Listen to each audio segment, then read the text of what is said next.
Key to the prelims, Brazil's Ketlen Vieira looking to bust through the top 5. And if you look at it for Ketlen Vieira, trying to follow up on the heels of an awesome victory in last weekend's main event by Maeda Bueno Silva. And with that title vacant, all of a sudden in steps Banzai, Sweden's Pannie Kianzad, looking for that same shot. Both these women very, very close in the rankings. For Kianzad, it's been a lengthy layoff since she beat Lena Landsberg again, because they fought in MMA. One of the great rivalries in history, really. They fought in shoot fighting, and for Kianzad, she does get that win. However, not without getting hit in the second round. And Kianzad won about 14 minutes and 30 seconds of that fighter last time out against Lena Landsberg. They break. Landsberg steps in with an elbow in the second round, and it drops Kianzad, who pops right back up. So for Kianzad, she went all the way through the Ultimate Fighter Season 28, takes on Macy Chasson, and in the second round of that fight, Macy blitzes her, hits her with a hard overhand right, more of a right cross, but you get the drill.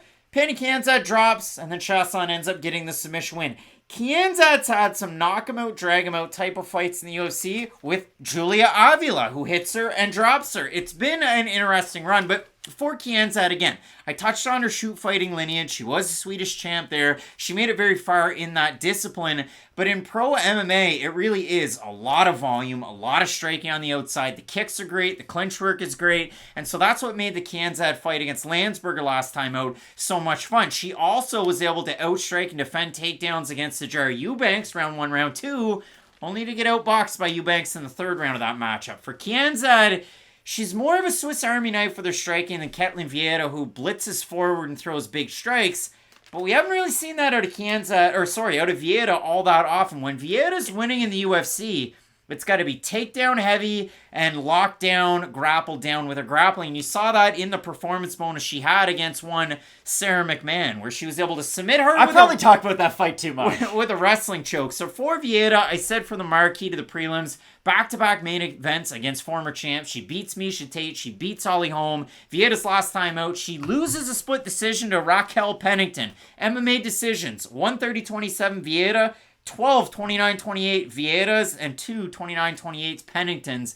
How the tides have turned, because if Vieira won that fight, look at what happened to Pennington. Weighed in as an alternate for Nunes' last title fight. So Vieira knocking on that door. Now she gets a shot against Kianzad. So it's striker versus... It feels like she's been knocking on that door for years, though. Let me just say that. Like, for Ketlen, that Sarah McMahon fight was supposed to be the one that kind of catapults her. I'm not saying that win was supposed to get her a title shot. The Aldana fight was the one. That was a big fight, too. But the McMahon fight was the first massive name on her resume to where, okay, that's a fighter who fought for a UFC title. She might not be in her prime, or at least most people thought that at the time. But Sarah McMahon, to her credit's been, like, she's still a pretty good fighter. But for Ketlen...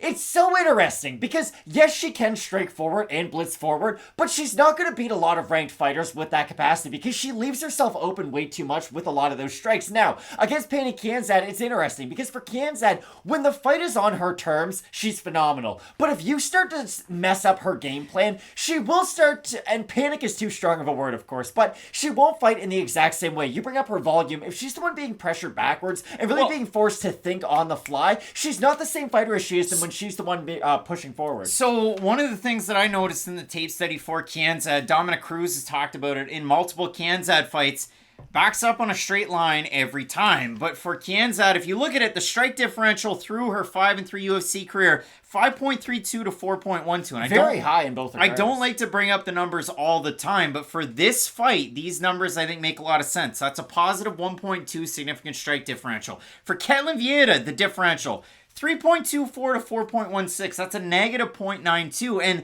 yes, she is 7-3 in the UFC. She's had big wins. But when it comes to the striking, unless it's wall install or she's able to get it down to the mat, she can get outstruck quite handily on the feet. And you saw that, like, her oddball fight against Yana Santos. Well, that's the thing about Ketlen. Like, her strengths are very obvious. Anybody can tell you what she's good and bad at. It's just, how is that skill set going to look against other fighters in the top 15? Ketlen, to me, is one of those fighters, and I bring this up sometimes. There's fighters who might be outside the rankings or at the latter half of the top 15, and you think, okay, if they ever fought the champion, that'd be a really good matchup, right? It's just, how do they ever get their way up the rankings? Yeah, like Jack Della Maddalena.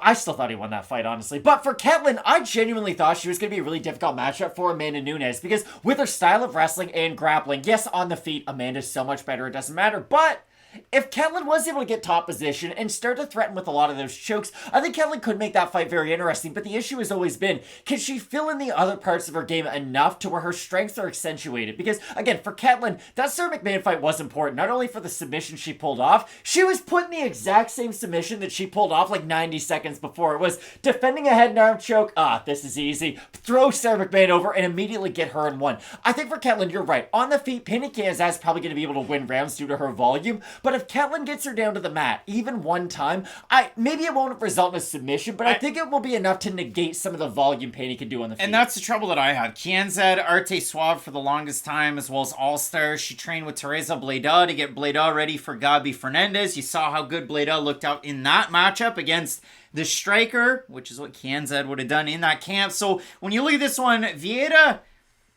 is like a 2-1 favorite, which kind of feels weird. If we have a look at the Topology vote, surprised us there to you. Again, the fans are a little wild. I'm going to say over under 70% Vieira in this one. Probably over. And it is over, so 804 total votes, 86% Vieira, 89% by decision for the 14% that have Kianzad, 87% by decision. I haven't seen Kianzad struggle all that mightily against a big-time grappler in the UFC, less the Raquel Pennington fight, which is one that was back and forth, and it was close, as well as the Vieira fight with Pennington. But when I'm trying to make a pick on this one, the more I watch tape, the more it clouded my judgment. I've still got the favorite in the matchup, and I do think Ketlen Vieira is going to do enough, with her clinch to just negate some of that volume that Pannie Kianzad can use, because I don't think Kianzad is going to win this fight by a stoppage. She could. I've been wrong many times before. I'll be wrong many times again. But I do think her volume really is the key to winning rounds in this matchup, and I bring it up. I think Ketlen's ability to close that distance and just kind of get rid of all the oxygen in this matchup is going to help her. Now, is that going to make for the most fun fight to watch? Probably not, but if she gets it down to the mat, I think her submission threat ability is much higher than Raquel Pennington's, even though her wrestling probably isn't at the same level. But for Vieira, it's just been Wasn't. Exactly. But Ketlen is one of those fighters who, again, it's the striking, not great. The wrestling, if it was way better, then it would open up the best part of her game that much more. So for Ketlen, I'll be looking for a lot more takedowns. I do have her in the matchup. I also have Ketlen Vieira in the fight, but if you can hear it from her voices, I don't necessarily love it. Matt, this is an interesting fight on the card. And if we move the chains forward, the next fight on this one, Marc Diakiese taking on Spain's Joel Alvarez. You are not going to want to miss it. Keep it locked in with Fight Night Picks. We always say, let's get into it.